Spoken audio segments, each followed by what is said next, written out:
कार्तिक आर्यन की film captain India जो है उसको लेकर एक बहुत बड़ी बात सामने आ रही है। दरअसल फिल्म को जो है ये बताया जा रहा है कि एक ऐसी फिल्म से इंस्पायर है जो पहले से ही जिस पर काम चल रहा था, और ये पूरा मामला जो है अब राइटर एसोसिएशन और फिल्म प्रोड्यूसर एसोसिएशन के पास गया है। क्या है पूरा मामला, मैं हिना कुमावत फिल्म विंडो पे आपको बताऊंगी। तो अगर आपने कैप्टन इंडिया का पोस्टर देखा होगा तो उसमें यह दावा किया गया कि ये जो है एक बहादुर इंसान की दिल दहला देने वाली कहानी है, और पीछे जो है आप हवाई जहाज देखेंगे और एक तबाह होता हुआ शहर देखेंगे। अब सामने आया है कि पोस्टर के हिसाब से ये जो फिल्म है ये ऑपरेशन राहत की कहानी है जो जनरल वीके सिंह के नेतृत्व में यमन में चलाया गया था, और इस कहानी पर ऑपरेशन यमन नाम की एक फिल्म ऑलरेडी बन रही है। पिछले 5 साल से इसको लेकर काम हो रहा है, और अब जो है ये पूरा मामला फिल्म निर्माताओं की जो एसोसिएशन होती है, Indian motion pictures producer association, और जो राइटर्स की एसोसिएशन होती है उनके पास गया है, स्क्रीन राइटर एसोसिएशन। और उसमें ये कहा गया है कि ये जो फिल्म की कहानी है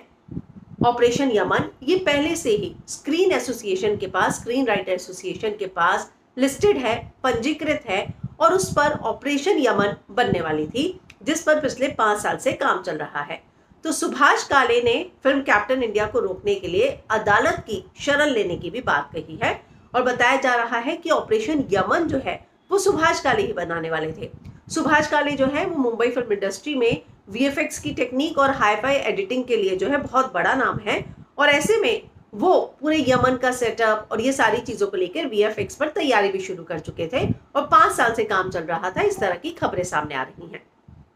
तो फिल्म की पटकथा पर साल भर से काम चल रहा है, और इसे पूरे होने के बाद ये कहानी हिंदी सिनेमा के अक्षय कुमार, बोमन ईरानी और परेश रावल जैसे दिग्गज कलाकारों को सुनाई जानी थी। तो सुभाष काले के लिए फिल्म ऑपरेशन यमन की पिछले 5 साल की मेहनत है, और इस पर अपना सब कुछ वो दांव पर लगाए बैठे हैं। तो ऐसे में अब उन्होंने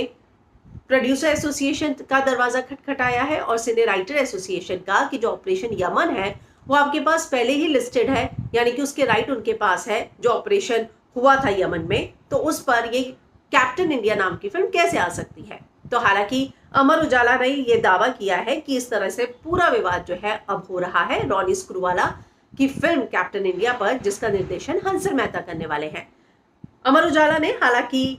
रॉनी स्क्रूवाला और हंसल मेहता से भी कांटेक्ट करने की कोशिश की, लेकिन उनका फिलहाल जो है इस पूरे इशू पर किसी तरह का कोई बयान नहीं आया है। तो इसको लेकर अगर कोई अपडेट आता है तो हम फिल्म विंडो पर लेकर जरूर आएंगे, लेकिन